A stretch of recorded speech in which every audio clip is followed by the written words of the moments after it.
Hi there. Today I'm going to tell you a little bit about how it is that you can find an internship in Denmark. Stay tuned.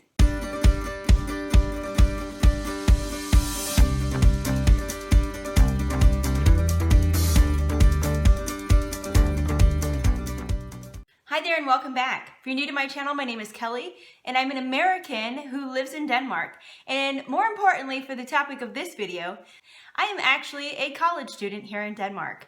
Yes, I know I don't look like the typical college student, but I actually had a career, did my education, moved to Denmark, continued my career, and decided that I kind of wanted to change. So I decided to go back to school after the age of 40 to get another certificate in something completely different. And I'm in my third semester now and in the process of looking for internships. So I know a thing or two about what an international student needs to do in Denmark in order to get an internship in Denmark. I am not a trained counselor. I am not someone who gets paid every day to help students find internships, and I don't work for a university. I am just a student, much like you, who is looking at finding an internship in Denmark. I have gone to college in Denmark, and I want to stay in Denmark because I live here with my family. And I want to get my internship here. So I am someone who's been through the process and about to start my internship here in Denmark. And I just want to help you do the same. I actually have already secured my internship that will be starting in January, and I'm very excited about it. But I know that the whole process was very stressful, and I'm here to help you make that not so stressful when it's your turn to look for an internship. Before we get started, if you haven't already, go ahead and click that red subscribe button and ring the bell to get notifications whenever I post new videos. I have a whole playlist about study in Denmark and my experiences as being a student, an international student in Denmark, and even over the age of 40 and what that's like for me. But there's a lot in there about being a mom and being a college student. There's also a lot of information in those videos that tell you what is it like to study in Denmark, in case that's something that you are looking into doing as well. Now let's go ahead and get started with today's topic. How do you find an internship in Denmark? Well, in order to get an internship, there has to be a lot of things already put into place. We're also going to assume that you're going to college or university in Denmark and that this is part of your schooling. Maybe you're doing an AP degree, you're doing your bachelor's, your master's, or your PhD. It's all pretty much the same with regards to getting an internship. And in a way, it's a lot like getting a job. What do you need to have first off, and what should you have already started, maybe even a year before you start looking for your internship? Number one is create a LinkedIn profile. LinkedIn is the website that you need to be on if you want to connect with other companies, if you want to connect with jobs or people who are looking for new hires or interns. You need to be on LinkedIn. LinkedIn is a free service, but it also has a paid premium service. You don't need to pay for the premium service if you are looking for an internship and you're a student. It's not really something that you have to have in order to get an internship. But that is a place where people will go to, these recruiters, these HR consultants, these people in the companies that you're looking into, they'll go to your LinkedIn page to read about you. So it's not just that you start your LinkedIn profile, but that you actually fill out everything. You have a banner, you have a professional looking photo. So don't look scruffy in your photo, look professional. That you have your beginning profile section written that tells a little bit about you and your personality and your dreams and ambitions. And you go through your experience and your education. If you are a young student and you haven't had much experience with education or with work experience, that's okay. You want to just put on there what is true.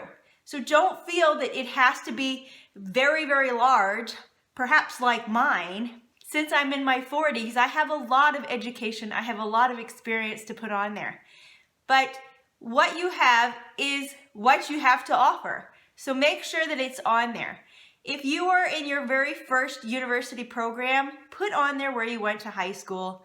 Let them know what you studied at that school. LinkedIn is also a really great place to take courses. They have a program called LinkedIn Learning.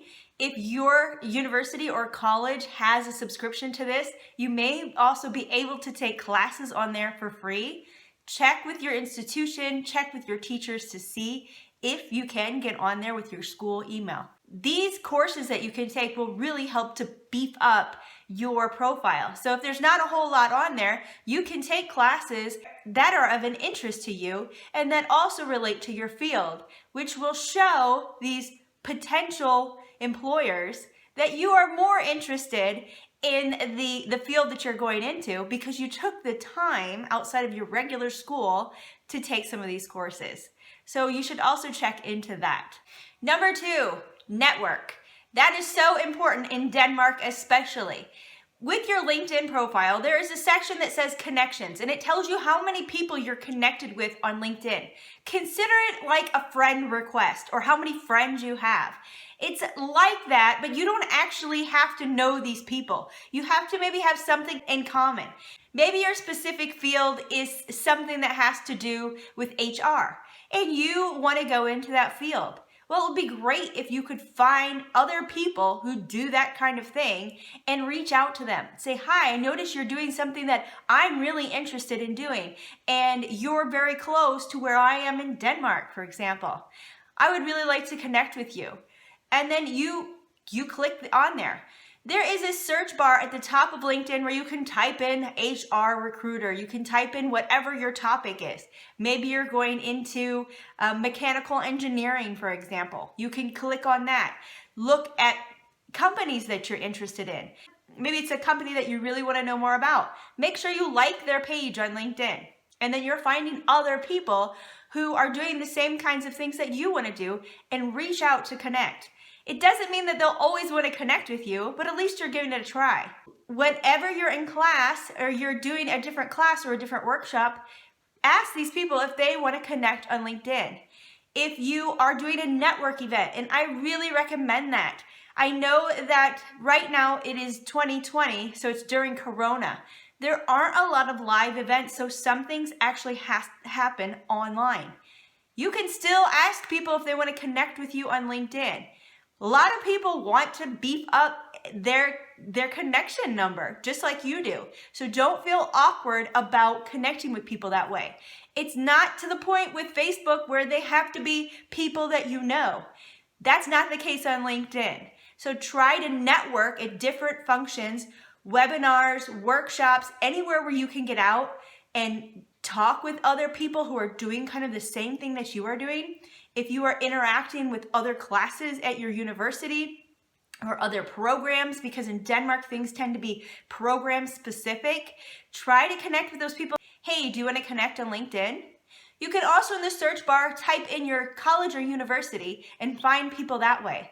Maybe they're current students, maybe they're people who've already graduated, but that's also another way to add connections to your LinkedIn profile. But networking is so important because that could be the way that you get your internship. Number 3, and I almost should have said this beforehand, but when you have a LinkedIn profile, sometimes that's good enough.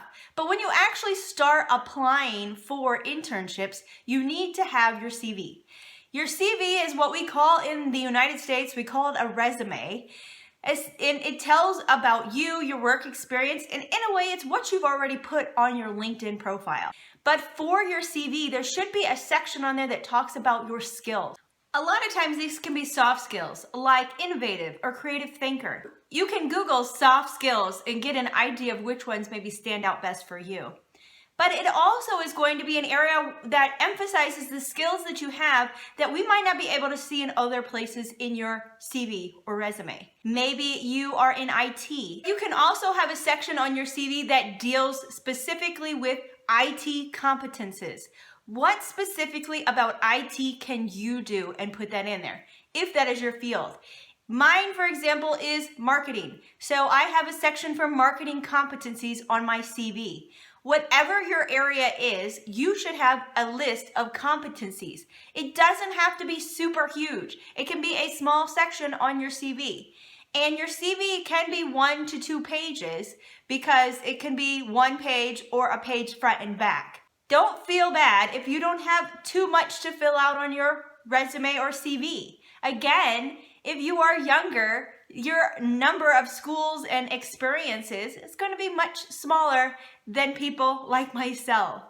But make sure that you put on there what you want the companies to know about you, your skills, your competencies, your education, and give some examples of what it was that you learned in your education, something that might stand out to this job. Also talk about your work experience. And again, when you list your work experience, say what specific jobs that you did at that job that can carry over to the one that you're hoping to get for your internship. Number 4 is coffee meeting. This is something that's very big in Denmark. In Denmark, they really like to sit down and have a coffee and have a conversation. If you are looking at a position that you're really interested in, and maybe you want to learn more about it, you can reach out to the person who is working in a certain field and say, hey, I would like to have a coffee meeting with you, and talk a little bit about the position. Not an interview. This is not your chance to say, hi, I want to have an extra interview or I want to have a pre-interview. This is not what you're doing. Let's say that you're really interested in a specific job. And it's not that there's a job posting online, but it's just a job that you would like to have in the future. Maybe it has something to do with supply chain. Maybe you would really like to work with distribution, right? Sending out the goods. And there aren't any jobs that you see right now in your area or the area that you're looking, but you have found a company that you're really interested in, and you found a person in that company who does that type of job.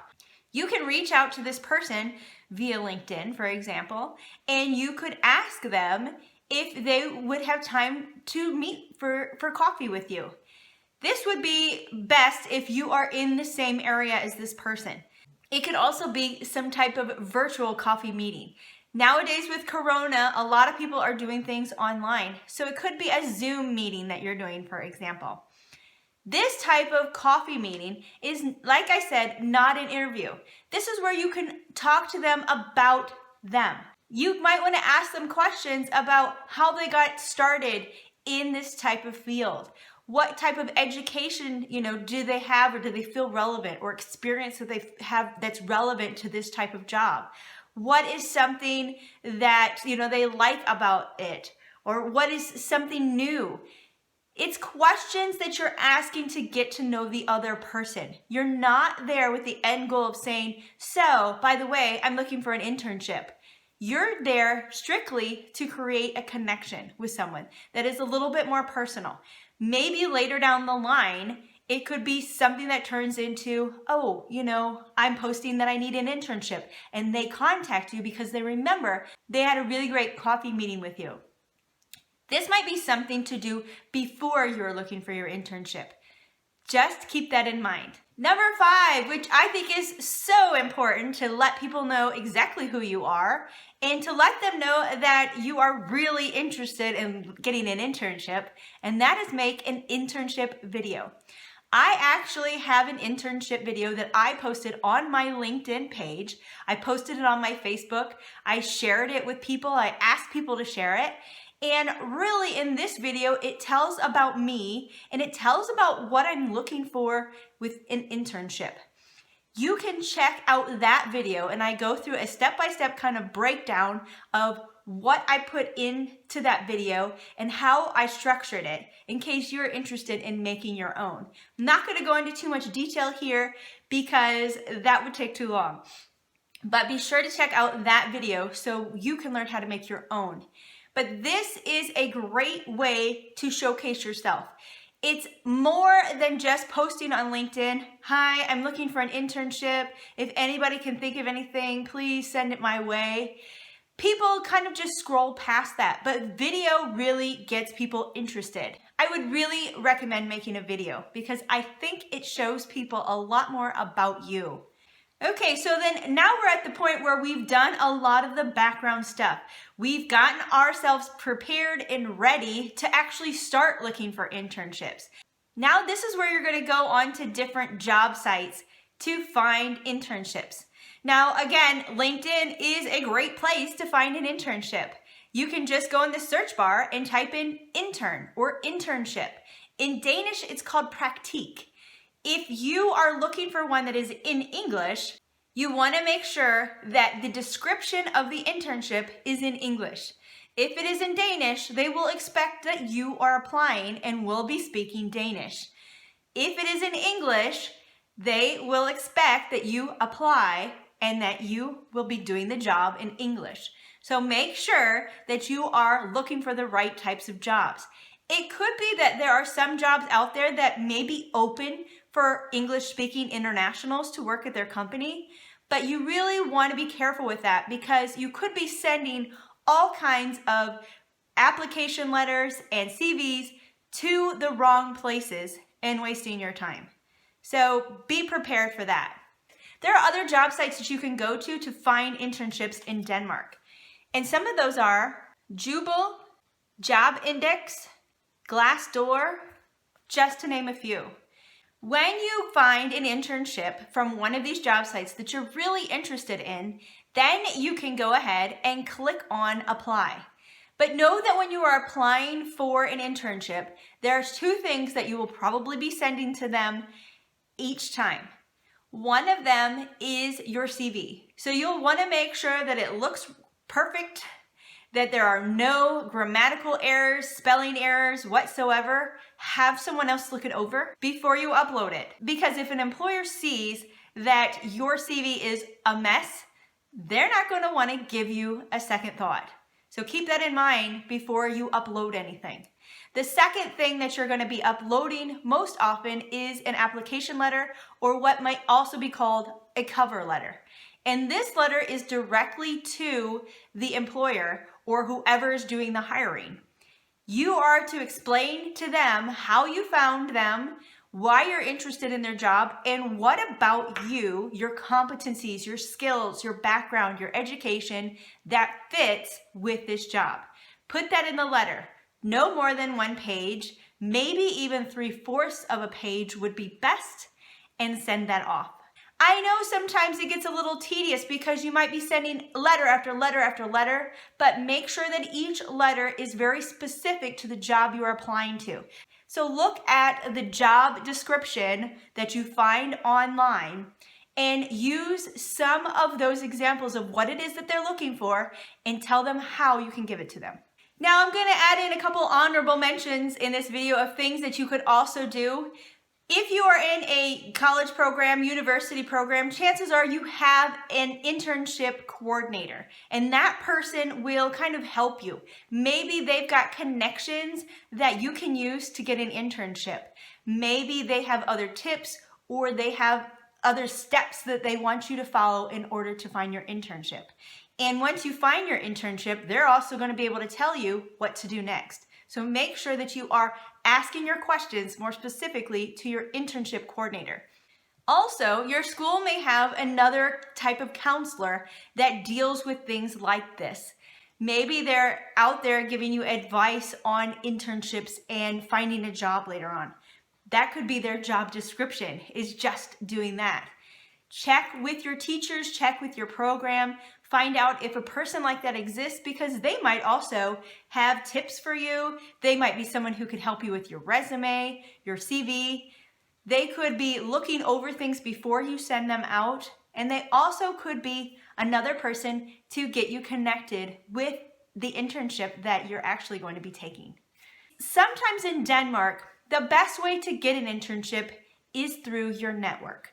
So if you're going through all the other channels and you're not standing out for some reason, it could be that you need to reach out to someone you know who already has a job in the company you want, or know somebody who works in the company where you want to have a job, and say, I really want to work for this company. I really think that I could do this, this, and this, and I know I can bring value. Is there anybody that you could pass this information on to? I would really appreciate it. Or do you know somebody in your company who works in this field who could use an intern? These are the things that I can offer. Maybe also tell them to share your internship video. That would probably be a very good thing. for them to look at, to know who you are. Also, if you're able to get an interview in Denmark, what do you focus on? That's going to be in another video.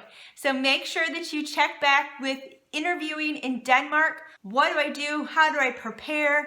This video is really just getting you prepared to be looking for an internship. And once you get to that next level of actually interviewing, then that's in the next video. Also, again, don't forget to check out my other videos. If you are interested in studying in Denmark, you're not quite there yet, go ahead and have a look at those. And then especially the video that talks about internship video. I hope you decide to make your own. Thanks for coming along on this video. I hope you have gained some steps for you to find an internship and get prepared for looking for an internship in Denmark. I will have in the description box below some of the links to the different job sites if that is helpful for you. I hope to see you in another video, and as always, take care.